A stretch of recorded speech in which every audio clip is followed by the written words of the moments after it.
Muy buenas noches a los integrantes de la mesa de honor, Monseñor Jesús Castro Marte, rector magnífico de esta Universidad Católica Santo Domingo y obispo auxiliar de la Arquidiócesis de Santo Domingo, a la doctora Zeneida de Jesús Contreras, vicerrectora académica, al ingeniero Ramón García Tatis, vicerrector de Administración y Desarrollo, al licenciado Francisco Cruz Pascual, vicerrector de Posgrado e Investigación, al doctor Manuel Ramón Peña Conce, vicerrector de Extensión y Servicios Estudiantiles, la licenciada Carmen Mildred López, decana de la Facultad de Educación, al doctor Ángel Almanzar, decano de la Facultad de Ciencias de la Salud, a las autoridades universitarias, decanos, directores, docentes, distinguidos graduandos, invitados especiales, familiares y miembros de la prensa. Hoy, ustedes, los graduandos, se invisten con una nueva calidad, se convierten en una distinción social, en una élite educativa, representada en su título de profesionalidad que, en lo inmediato, me permite resaltar 4 valoraciones. En primer lugar, que por haber completado un ciclo de formación de varios años, son personas que se lanzaron a perseguir una meta, recorrieron el camino satisfactoriamente y la alcanzaron. Supone que son personas comprometidas. En segundo lugar, se intuye que, unido al compromiso, son individuos que adquirieron competencias cognitivas, es decir, saben, competencias procedimentales, o sea, saben hacer, y competencias actitudinales que se traduce en saber ser, es decir, en saber ser humano. Esto les convierte en ciudadanos y ciudadanas más capaces a favor de la sociedad, de sus familias y de sí mismos. En tercer lugar, también afirma, o al menos el esfuerzo realizado por ustedes lo lleva implícito, que tienen fe en su país. Fe en los sucesivos presentes en que hicieron camino al andar. Fe en la institución que los cobija, la Universidad Católica Santo Domingo. Fe en un futuro que haga útil lo adquirido. Por último, la distinción que hoy los engalana también nos habla de que es precisamente de ustedes que más se espera, que más espera esta democracia en construcción que juntos estamos llamados a fortalecer. En ese sentido, para asumir que cada uno de ustedes son andamios importantes para acudir con propiedad al llamado de la consolidación democrática, hay que sostener primero que su compromiso, su capacidad, su fe, la apertura esperanzadora que representan, no son por sí solos suficientes. Es necesario abrazar los valores de la democracia y contribuir a su expansión. Por valores podría hacerse referencia a un conjunto de actitudes que se consideran convenientes desde determinado punto de vista. Si resulta que esas actitudes son indispensables o favorecen la vida democrática, se trata efectivamente de valores democráticos. En este contexto hablaremos en una primera parte de esas competencias actitudinales citadas anteriormente, esas que ahora les aclaro, no solo se expresan en el saber ser humano, sino también en el saber estar, el saber convivir en sociedad. En tal sentido, analicemos 7 de estas actitudes democráticas. No hay otra forma de empezar que aludiendo a los valores de libertad e igualdad. 2 elementos que en la democracia representativa constituyen supuestos de fondo, sin los cuales es imposible ejercer ciudadanía. Igualdad implica que la vida, las preferencias y las necesidades de cada uno son iguales ante el Estado, y éste no puede proteger o favorecer los de unos discriminando los de otros. La libertad hace alusión a que cada quien es el mejor juez de lo que le conviene. Por tal razón, el Estado debe propender a crear las situaciones donde el ciudadano ejerza su libre albedrío, siempre y cuando ese ejercicio no se oponga a la libertad de otros. De la libertad e igualdad se desprende un largo catálogo de condiciones necesarias sobre los que se sustenta el Estado de Derecho. Por ejemplo, una tercera actitud es la responsabilidad. Este principio nos dice que cada quien debe responder por los actos que libremente ha llevado a cabo. Este lineamiento, obviamente, lleva añadido el cuarto valor, la justicia, que es un principio moral que lleva a dar a cada uno lo que le corresponde o pertenece. La quinta actitud ineludible es la tolerancia, una actitud cotidiana que nos lleva a escucharnos mutuamente y respetar las posturas contrarias, aunque a veces somos tolerantes por no ser conflictivos con conductas impropias e intolerantes en reconocer derechos como la disidencia. Se debe tolerar lo bueno y no tolerar lo malo, todo en la firmeza de la justicia. La sexta actitud es el pluralismo. Este se materializa en las propuestas disímiles sobre múltiples temas. Son parte constitutiva del pensamiento y la conciencia individual. No se puede concebir la democracia sin pluralismo, lo que conlleva inevitablemente a la constitución de mayorías y minorías. En el estudio de los valores hay que abordar la apatía en la toma de decisiones que asume reiteradamente el soberano, es decir, el pueblo. Esa dejadez hace que el poder de pocos lo otorguen algunos para que nos manden a todos. Esos otros que no se involucran normalmente desconfían, pero no en la democracia ni en sus valores. Quizás así lo creen. La verdad es que no confían en las personas e instituciones que fingen hacer una democracia. Lo contaminan aquellas acciones de esos actores de un sistema sin valores democráticos. Con lo anterior es menester decir que la séptima actitud es la participación. Hay que participar. El voto consciente es un esfuerzo ínfimo de la sociedad que le demanda a ustedes.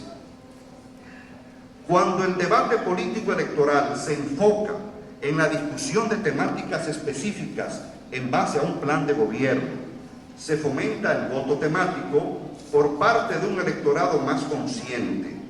Para ello se deben impulsar acciones principalmente desde la academia que sensibilicen sobre la necesidad de que el debate político sea una realidad que enfrente la insaciable sed de los políticos de obtener votos bajo cualquier método, pues las elecciones se ganan con votos y ellos lo saben.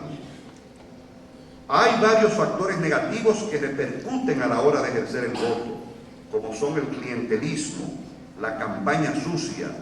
Otro es el voto por asociación espuria, es decir, por pertenecer a un partido o al fanatismo deportivo, y el voto inducido por soborno o comprado. Ahora bien, ¿a través de cuáles mecanismos podemos darle vida en el proceso electoral a los valores democráticos señalados?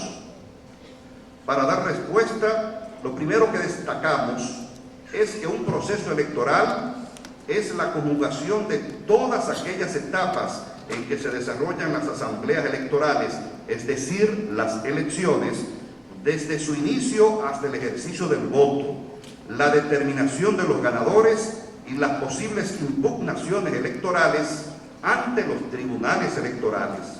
Es decir, abarca las tres etapas del ciclo electoral, pre, electoral y post.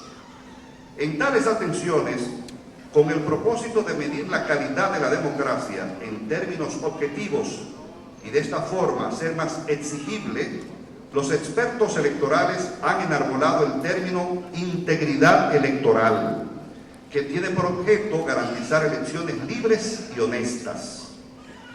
En ese sentido, para un mejor entendimiento de este concepto, conviene clasificarlo entre dos dimensiones. La primera se refiere a su alcance integrador.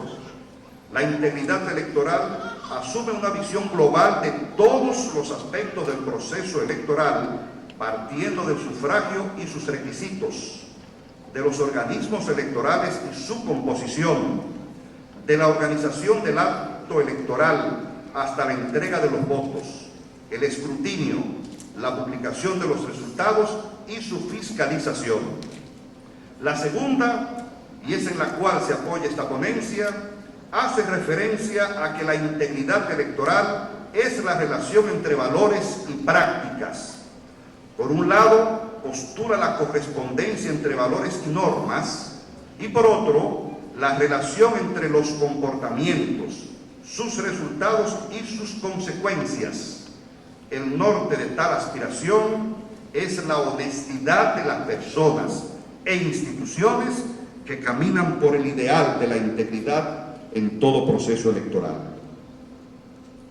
En definitiva, podemos observar que la integridad electoral se determina como el postulado ético dirigido al proceso electoral en total, a los individuos y colectivos involucrados en él, de comportarse de forma íntegra, conforme a los valores y a las normas que sustentan las elecciones democráticas.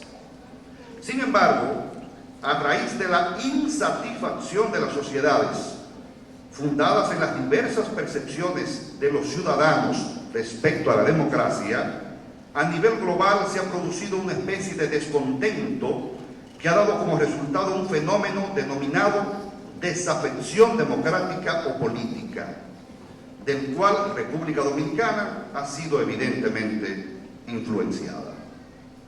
Esta problemática está cimentada en diferentes actitudes políticas negativas que parecen estar muy enraizadas en las culturas. En ese sentido, la desafección democrática se considera como una especie de síndrome. Entre los síntomas más relevantes podemos identificar el desinterés, la ineficacia, la disconformidad, el cinismo, la desconfianza, el distanciamiento, la separación, el alejamiento, la impotencia, la frustración, el rechazo y la hostilidad.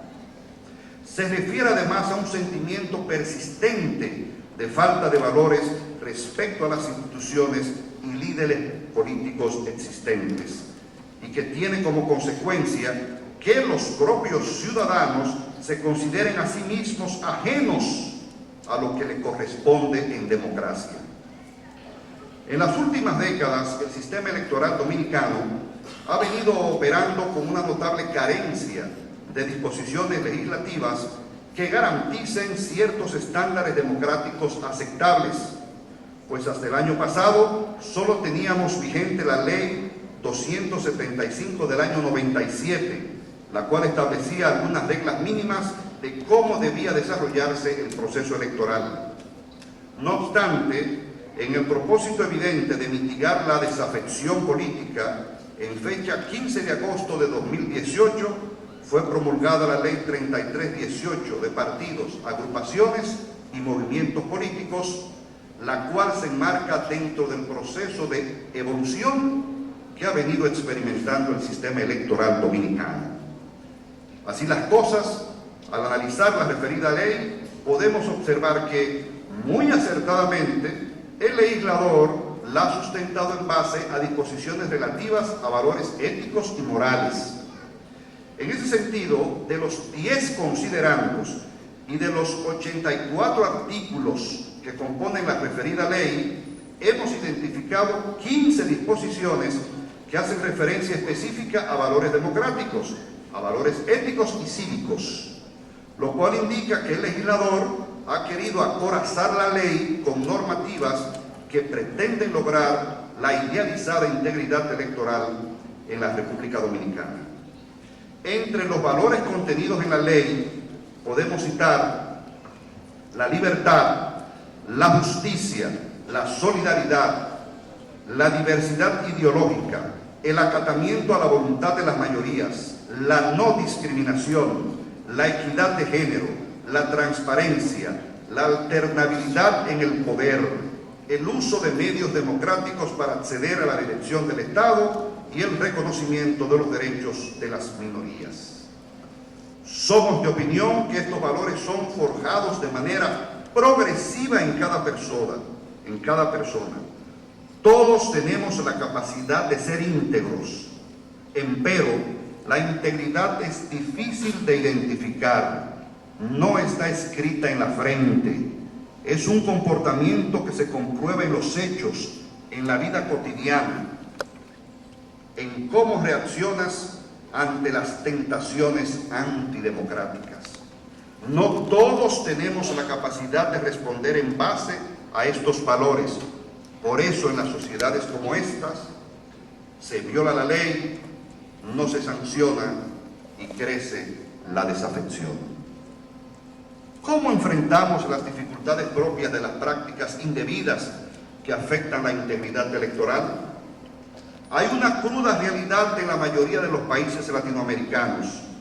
Todas las encuestas ponen de manifiesto el sentimiento de fatiga democrática que recorre América Latina, justo cuando se celebran los 40 años del inicio de la tercera ola democrática. Los datos del Latinobarómetro de 2018 evidencian la crisis de la mediana edad que atraviesa la democracia. La insatisfacción en Latinoamérica con la democracia aumentó del 51 al 71%, mientras que la satisfacción cayó del 44 al 24%. Un ejemplo de lo anterior se ilustra en lo manifestado por Monseñor de Jesús Castro Marte, rector magnífico de esta universidad, en ocasión de la celebración del Día del Corpus Christi, dijo lo siguiente, cito: es un tema conocido en América Latina, la imagen y credibilidad de los políticos está por el suelo. La actual sensación general propicia la desconfianza y la indignación, ampliando el divorcio entre los partidos y la sociedad. Cierro la cita. En ese orden, el Instituto Internacional para la Democracia y Asistencia Electoral, IDEA Internacional, analiza los principales desafíos actuales a la democracia y las condiciones propias para su resiliencia. Otro término importante para el análisis, definido como la capacidad de los sistemas sociales para afrontar crisis y desafíos complejos, así como sobrevivir a ellos, innovar y recuperarse.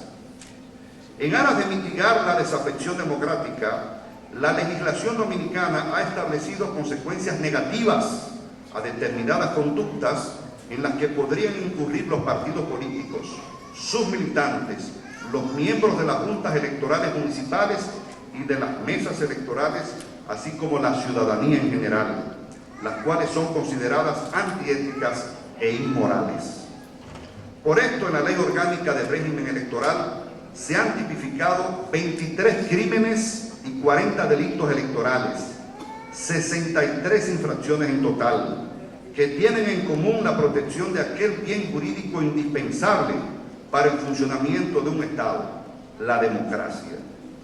No obstante, hay inconsistencias desde el punto de vista de la nomenclatura en la ley y de las diferencias esenciales de lo que es un crimen y un delito. Por ejemplo, los crímenes son penas aflictivas e infamantes cuyas sanciones son de 3 a 40 años de prisión. Al contrario, los delitos son penas correccionales con sanciones hasta 2 años. No obstante, la ley del régimen electoral que nos rige trata todas las infracciones, o sea, los 23 crímenes y los 40 delitos, reitero, todas con penas de 6 a 2 años. O sea, no hay diferencias en cuanto a la sanción de prisión entre los que cometen crímenes y los que cometen delitos. Otra contradicción es que las multas de los delitos, que deberían ser menores que las de los crímenes, son mayores. En ese sentido, comparando las sanciones establecidas en la ley electoral anterior, la 275/97, observamos que respecto al crimen electoral de la falsedad, que se condenaba con penas de 3 a 10 años de prisión, ha habido una reducción de la pena. Es decir, en vez de mantener la pena anterior o aumentarla, hubo una drástica reducción. La nueva ley establece para la falsedad en materia electoral una sanción de 6 meses a 2 años de prisión, o sea, 8 años menos. Otro aspecto que queremos destacar es que, como todos conocemos, el día de las elecciones la campaña o propaganda electoral está prohibida. A pesar de lo anterior, la Ley Orgánica de Régimen Electoral castiga a, y cito, los que a favor o en contra de cualquier candidatura realizaren actos de gestión electoral a distancia menor de 20 metros de cualquier mesa electoral el día de las elecciones. Termina la cita. El término gestión electoral es ambiguo y la disposición en sí misma contradictoria con el postulado de la prohibición de la campaña el día de las elecciones en todo el territorio nacional. De ahí estimo que este articulado es un anacronismo o quizás una brecha legislativa justificativa para hacer campaña, que, de ser aplicado, caería en retroceso, en un absurdo impropio de deslindes y de discusiones por medidas métricas en si el representante político se pasó de los 20 metros o no se pasó. En tales atenciones, dentro de las tantas conductas tipificadas en nuestra legislación electoral, queremos destacar la compra de votos. Esta se asocia al soborno, que también está tipificado como un crimen electoral. La ley de régimen electoral sanciona esta conducta y dice: serán castigados con la pena de 6 meses a 2 años y multa de 1 a 5 salarios mínimos los que sobornaren en cualquier forma y por cualquier medio a un elector para inducirle a votar de una manera determinada. Igualmente, la venta del voto está tipificada como crimen. La referida ley establece que los electores que directa o indirectamente solicitaren dádivas o presentes para votar a favor de cualquier candidato o grupo de candidatos en una elección serán castigados con la misma pena. En este sentido, y según un estudio publicado en el Diccionario Electoral, editado por el Instituto Interamericano de Derechos Humanos, CAPEL, y el Tribunal Electoral de la Federación de México, en una edición especial para el Tribunal Superior Electoral de la República Dominicana, en relación a la compra de votos, se establece que las estimaciones a partir de experimentos de lista sobre el volumen de compra de votos en América Latina varían por país y elección. En el mismo se citan estudios realizados por González Ocampo y Palmer Rubín entre los años 2012 y 2015, donde se precisa que entre los países sobre los que se tienen datos, menos del 1% del electorado vendió su voto en elecciones en Uruguay y Costa Rica. Chile y Bolivia registran alrededor del 5%. Panamá, El Salvador, Guatemala y Argentina están en el rango del 10 al 15% de ciudadanos que vendieron sus votos. Otros países como Nicaragua, Honduras y México registran cifras de alrededor del 20% de venta de votos por parte de los ciudadanos. Esto es gravísimo para la autenticidad de las elecciones. La República Dominicana, por falta de datos, no formó parte del estudio. Una conducta que también lacera seriamente el sistema democrático y que atenta contra los valores de la ética y la moral es la doble militancia. La Ley 3318 de partidos, agrupaciones y movimientos políticos establece que ningún ciudadano podrá estar afiliado a más de un partido, agrupación o movimiento político. Al afiliarse a otro, renuncia inmediatamente a la afiliación anterior y recibe como sanción la inhabilitación a postulación a cargos electivos por un periodo de 5 años. Otras acciones ilegales que destacamos son la prohibición como crimen electoral de los que votaren más de una vez, los que a sabiendas depositaran 2 o más boletas y los que votaren sin tener derecho para hacerlo, como los extranjeros.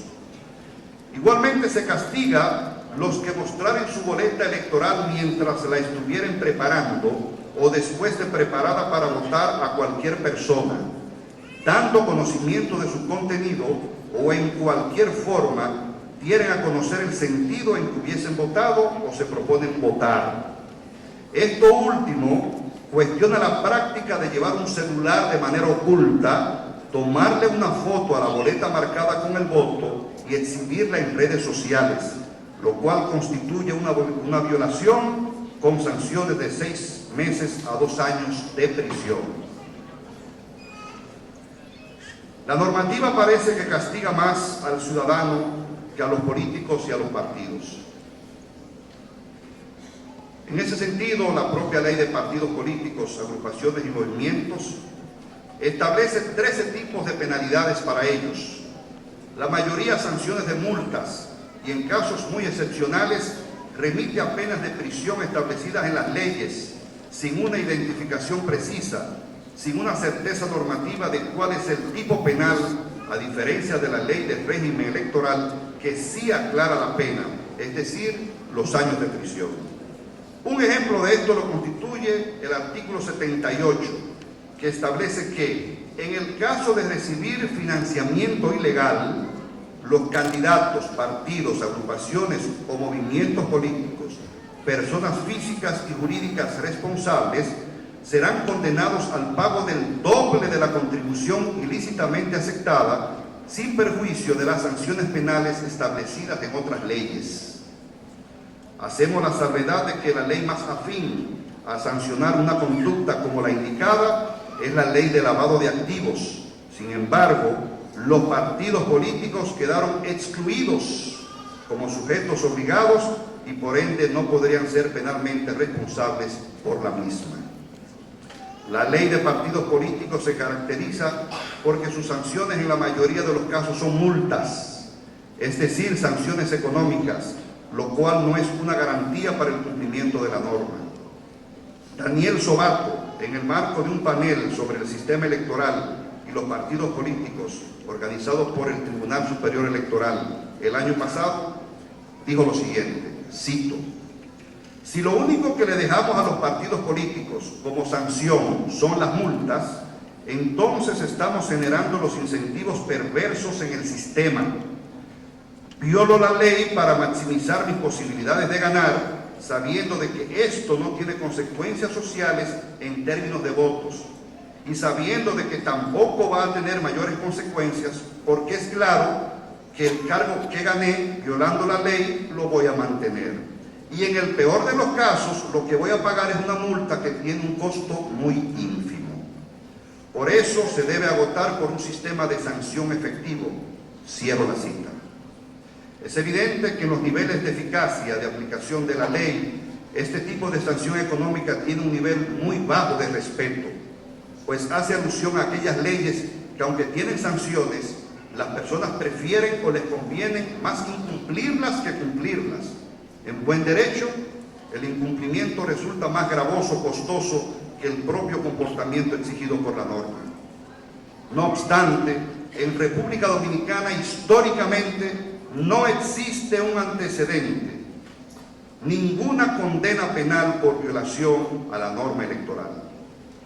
Por ello, en un artículo que escribiéramos hace años, catalogué las leyes electorales como las leyes con el nivel más bajo de la eficacia, lo que Hans Kelsen llama leyes desuetudos, que son aquellas que se incumplen sin que a nadie les importe, se violan y ni el ciudadano ni el Estado hacen nada porque se respeten.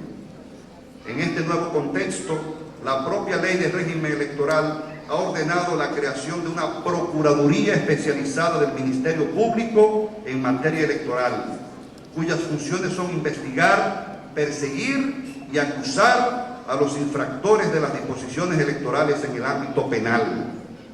Entidad del Ministerio Público que, tomando en cuenta los breves plazos del calendario electoral con primarias convocadas para el mes de octubre, se hace imprescindible en lo inmediato su conformación, su puesta en funcionamiento y la capacitación especializada de su personal en lo electoral.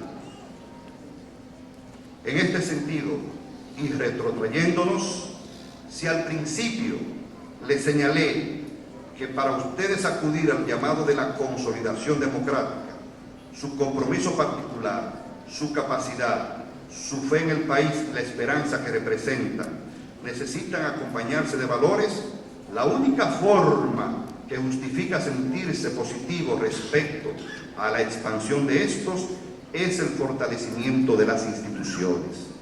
Las instituciones moldean las interacciones entre particulares y el Estado, crean orden.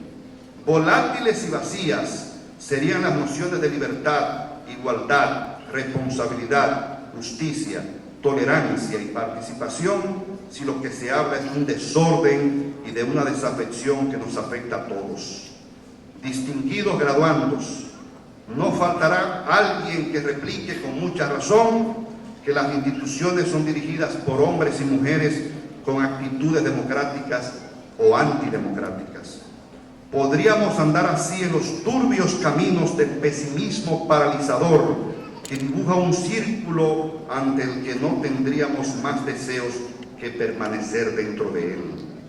Sin embargo, ustedes se invisten hoy con un título que afirman que deben ser ciudadanos más capaces y por tanto de los que se espera más. Este más no significa necesariamente el camino de la política como profesión.